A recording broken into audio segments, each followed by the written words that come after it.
Chennai super Kings का इस बार का भी आईपीएल सीजन उतना बेहतर नहीं गया था जितना कि जाना चाहिए, क्वालिफाई करना चाहिए था, बट बाद में टीम जो है सारे मैचेस हार गई, क्वालिफाई नहीं कर पाई। तो आज के इस वीडियो में हम बात करेंगे किन किन प्लेयर को इन्हें रिलीज कर देना चाहिए, प्लस किन किन प्लेयर को रिटर्न करना चाहिए।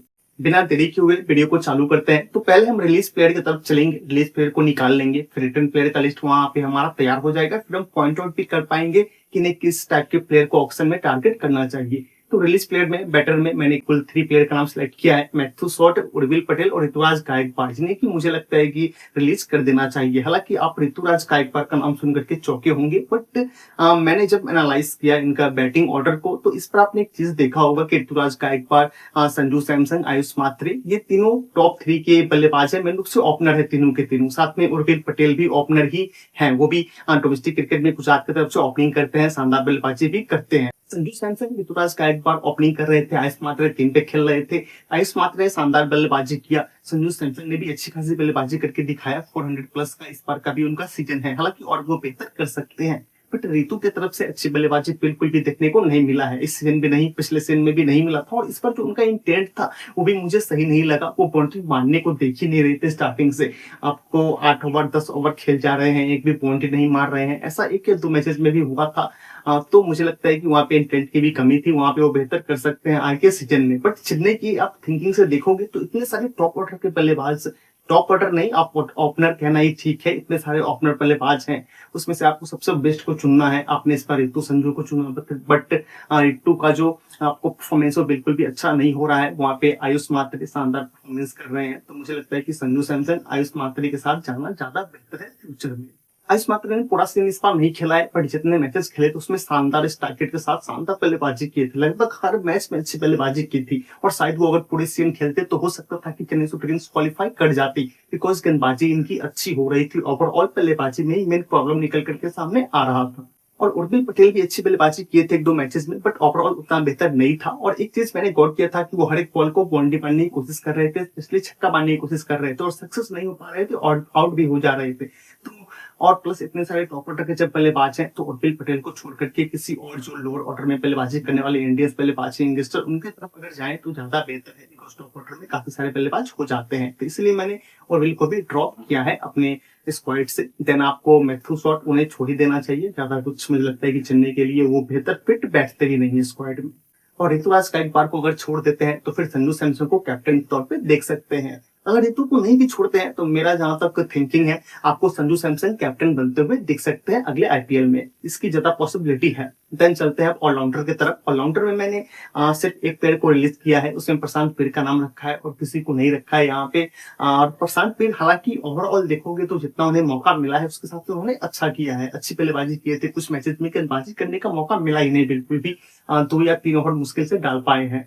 बट इसलिए मैं उन्हें छोड़ने की कैटेगरी में डाला हूँ, बिकॉज काफी पैसे उन्हें दिया गया है। और मुझे नहीं लगता है कि इस बार जो स्मॉल ऑक्शन होगा उससे प्रशांत पीर अगर ऑक्शन में जाते हैं तो उन्हें उतने भी ज्यादा पैसे जाएंगे उनपे। शायद वो बहुत कम दाम में, आधे से भी कम दाम में शायद उनको मिल जाए। तो बेहतर है कि उन्हें छोड़ दे। अगर उन्हें फिर से लेना है, वो चाहिए ऑलराउंडर के तौर पे, फिर से ऑक्शन से खरीद ले। देन चलते हैं गेंदबाज की तरफ। तो गेंदबाजी में मैंने काफी सारे गेंदबाज का नाम सेलेक्ट किया है, लगभग 5-6, जिसमें आपको Shreyas Gopal, Matt Henry, Rahul Chahar, Spencer Johnson और साथ में कुलदीप यादव, उनको रिप्लेसमेंट के तौर पे लाए थे। साथ में आकाश मनपाल को भी रिप्लेसमेंट के तौर पे लाए थे। तो इसमें 5-6 नाम है, जिसमें से राहुल चहर जिनको लगभग 5 या 6 करोड़ में परचेज किए थे लास्ट टाइम ऑक्शन से, बट उनका वो सिर्फ एक मैच खिलाए थे, सही से इस्तेमाल भी नहीं कर पाए, और एक मैच में उतनी वो बेहतर टेस्ट में दिखे भी नहीं थे। तो मुझे लगता है कि उन्हें बेकार में स्क्वाड में रखने का कोई मतलब है नहीं। नूर अहमद है, अच्छे गेंदबाजी इस बार करके दिखाए हैं और वो कंटिन्यू भी रहेंगे। तो राहुल चहर से बेहतर है, अगर आपको बैकअप चाहिए तो आप कम दाम में 5 करोड़ क्यों राहुल चहर को देंगे, कम दाम में आप जो है सो किसी यंगस्टर को बैकअप के तौर पे रख सकते हैं। इसके अलावा श्रेयस गोपाल को भी मैंने रिलीज कर दिया है। हालांकि वो अच्छा उनका डोमेस्टिक सीजन जा रहा है पिछले 1-2 साल से, बट मुझे लगता है कि वो जिस तरह के गेंदबाज है अदर टीम में जाएंगे, मौका भी मिलेगा। सीएस की यूज तो कर नहीं पा रही है, करेगी भी नहीं, आगे में पॉसिबिलिटी कम है, बिकॉज अकील हुसैन टीम में रहेंगे तो ज्यादा चांस है अकील हुसैन, नूर अहमद, यही प्लेयर आपको देखने को मिल सकता है अगले साल भी। तो इसीलिए श्रेयस गोपाल को मैंने रिलीज कर दिया है। इसके अलावा इस फास्टर में मैंने आपको Spencer Johnson, Rahul Chahar, Spencer Johnson, Matt Henry, Kuldeep Yadav, Akash Manpal को रखा है। इनमें ठंडी का परफॉर्मेंस बिल्कुल भी अच्छा नहीं था। स्पेंसर जॉनसन रिप्लेसमेंट के तौर पे आए थे, ठीक ठाक देखने को मिला था परफॉर्मेंस, बट मुझे लगता है कि नाथन एलिस को रिटर्न करना ज्यादा बेहतर है। इन दोनों से साथ में किसी अच्छे फॉरेन तेज गेंदबाज की तरफ जाएंगे ऑप्शन में तो ज्यादा बेहतर होगा। और इंडियन मेन के पास काफी सारे अच्छे गेंदबाज हैं, अंशुल कंबोज, गुरप्रीत सिंह, खलील अहमद, मुकेश चौधरी, ये सब अच्छी गेंदबाजी किए हैं। तो जरूरत नहीं है कासमान पाल या फिर आपको कुलदीप यादव को रिटर्न करने का। अगर इन दोनों में से चाहे तो किसी को कर सकते हैं रिक्वायरमेंट के हिसाब से, बट मुझे लगता है ये आप खलील अहमद को ही करना ज्यादा बेहतर है। इनको रिलीज कर देंगे, रिक्वायरमेंट ज्यादा हैवी नहीं, फॉरेन तेज गेंदबाज की तरफ जाएंगे तो ज्यादा बेहतर है। तो ये कुल मिला करके रिलीज प्लेयर का लिस्ट है। काफी सारा गेंदबाज को मैंने रिलीज कर दिया है। बल्लेबाजी में स्पेशली ऋतुराज गायकवाड़ को रिलीज कर दिया है। तो ये मेरा थिंकिंग है, देखते हैं क्या कुछ होगा। आप अपना थिंकिंग हमें कमेंट बॉक्स में जरूर बता सकते हैं। हालांकि मुझे लगता है कि ऋतु रिलीज हो या ना हो, बट कैप्टन आपको संजू सैमसन बनते हुए दिखेंगे, इसकी पॉसिबिलिटी ज्यादा है। फिलहाल हम चलते हैं रिटर्न प्लेयर की तरफ। तो वहां पे बैटर में आपको संजू सैमसन, धोनी, ब्रेविस, आयुष मात्रे, शिवम दुबे को भी मैंने रिटर्न किया है। शिवम दुबे को लेकर के कई सारे न्यूज निकल रहे हैं, काफी सारे क्रिएटर्स कंटेंट भी बना रहे हैं कि उन्हें रिलीज कर देना चाहिए, बट मुझे लगता है कि शिवम दुबे की जो कैपेबिलिटी है, छक्के मारने की हिटिंग एबिलिटी है, और फास्टर पे भी अच्छा ही खेल रहे हैं। लास्ट मैच अच्छा भी खेले थे। जिस तरह से पिछले एक साल में इंडियन टीम के लिए अच्छी बल्लेबाजी करके दिखाया है, तो मुझे लगता है कि उन्हें और टॉप ऑर्डर में अगर मौका देते हैं, स्पेशली 4 तक, तो वो और भी बेहतर परफॉर्मेंस करके दिखा सकते हैं। उनके अंदर काबिलियत है। मैं तो कहूंगा शिवम दुबे के बिल्कुल भी मत छोड़ो, उन्हें रखो। एक बार रिलीज कर दोगे तो फिर वो छोटा ऑप्शन है, प्राइस भी ज्यादा जा सकता है, शायद आप फिर से खरीद भी ना पाओ, और फ्यूचर में ही अच्छे बल्लेबाजी फिर से आपके लिए करके दे सकते हैं। मैच विनिंग पारी खेल सकते हैं। साथ में डेबल बेबीज का भी अच्छा परफॉर्मेंस नहीं था इस बार, बट जिस तरह के वो प्लेयर्स हैं, मुझे लगता है कि उन्हें और मौका देना चाहिए चेन्नई सुपर किंग्स को, स्पेशली थोड़ी सी अपर ऑर्डर में। वो भी ऊपर की तरफ जब खेलते हैं तभी उनका बेस्ट बल्लेबाजी निकल करके सामने आता है। और खासकर मैंने उर्बिल पटेल और ऋतुराज गायकवाड़ को इसलिए भी छोड़ दिया बिकॉज अगर संजू सैमसन आयुष मात्रे बल्लेबाजी करते हैं ऊपर में, तो देखो क्या हो जाएगा। वो 3 पे डेबल बेबीज को बल्लेबाजी करा सकते हैं, 4 पे कार्तिक को रखेंगे, 5 को शिवम दुबे पे रखेंगे, साथ में धोनी नीचे आ जाएंगे और फॉरन बल्लेबाज भी आ सकते हैं नीचे। तो एक अच्छा जो है सो आपको प्लेइंग 11 बन जाएगा, बैटिंग ऑर्डर बन जाएगा। इसमें जो टॉप ऑर्डर है वो टॉप ऑर्डर में खेल रहा है, मिडिल ऑर्डर है वो मिडिल ऑर्डर में खेल रहा है बल्लेबाज। एक अच्छी कंसिस्टेंसी के साथ परफॉर्मेंस भी देखने को इस बल्लेबाजी यूनिट से मिल सकता है। तो टेबल ब्रेविस को मेरे हिसाब से रिटर्न कर लेना चाहिए इस बार के ऑप्शन में, और ऊपर की तरफ मौका देना चाहिए 3 पे या मैक्सिमम 4 पे। हालांकि कार्तिक शर्मा को भी मैंने रिटर्न की लिस्ट में ही रखा है, और कार्तिक शर्मा ने वो भी हालांकि 14 करोड़ समथिंग में बिके थे, बट जिस तरह की परफॉर्मेंस इंटेंट वो कुछ मैचेस में खेल करके दिखाए हैं, तो अच्छी परफॉर्मेंस कर सकते हैं, अच्छी हिटिंग एबिलिटी है।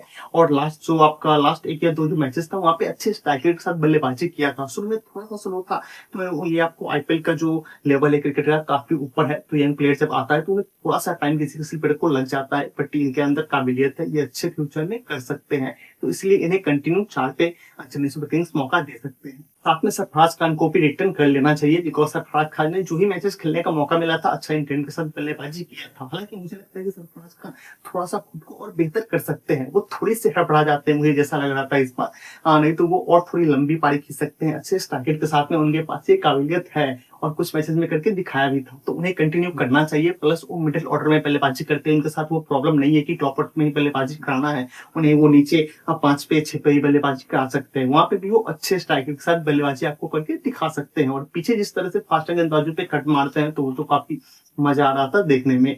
तो ये एक अच्छा बल्लेबाज है इंडियन इनके पास, इन्हें जरूर रिटर्न करना चाहिए।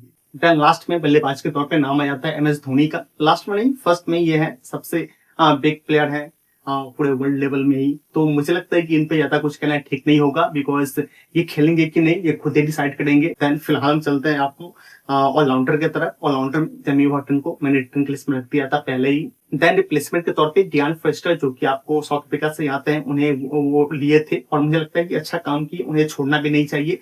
कुछ उनका रिकॉर्ड जो है सो अच्छा है, अच्छा बल्लेबाजी करते हैं, और वो बैटिंग ऑलराउंडर है, अच्छी बल्लेबाजी के साथ साथ 2 या 3 ओवर का अच्छी गेंदबाजी भी करके दे सकते हैं। तो यही तो चाहिए, ऐसा भी बल्लेबाज होना जरूरी है। तो मुझे लगता है कि वो अच्छे विकल्प हो सकते हैं। प्लस अच्छी बात यह है कि मैथ्यू शॉट की तरह टॉप ऑर्डर के बल्लेबाज नहीं है, लोअर ऑर्डर में बल्लेबाजी करते हैं, तो रिक्वायरमेंट होने पे वो डेविल बेविस के साथ साथ उन्हें भी खिला सकते हैं, जो फिनिशर का काम करके दिखा सके।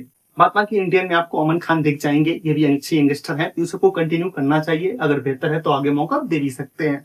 देन गेंदबाजी की तरफ चलते हैं। गेंदबाजी में आपको स्पिनर में मैंने नूर अहमद, अकील हुसैन को रिटर्न किया है। इंडियन में मैंने किसी स्पिनर को रिटर्न नहीं किया है। मुझे लगता है कि इन्हें रिक्वायरमेंट होती नहीं है, और आजकल की जो पिचेस है चेन्नई की भी, वहां पे ही आपको उतने सारे स्पिनर की रिक्वायरमेंट नहीं लगती रहती है। तेज गेंदबाज वाली पिच होती है। तो इंडियन में राहुल चहर अच्छी परफॉर्मेंस नहीं कर पा रहे हैं, 5 करोड़ देने का कोई मतलब नहीं है। तो उससे बेहतर है किसी और आपको गेंदबाज को परचेज करेंगे कम पैसे में, यंगस्टर को, तो बैकअप के तौर पे वो अच्छे विकल्प हो सकते हैं।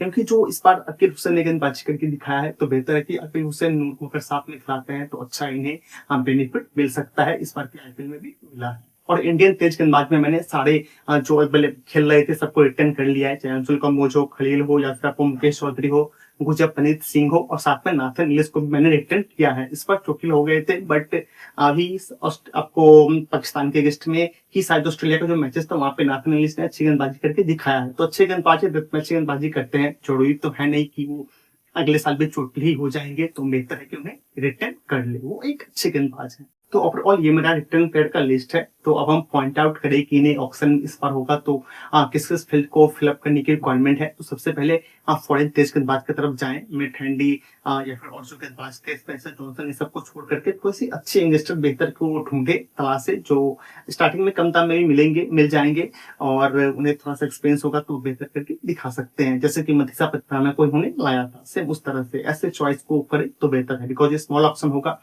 बिग एक्सपीरियंस फॉरेन गेंदबाज इनको मिलेगा नहीं ऑप्शन में।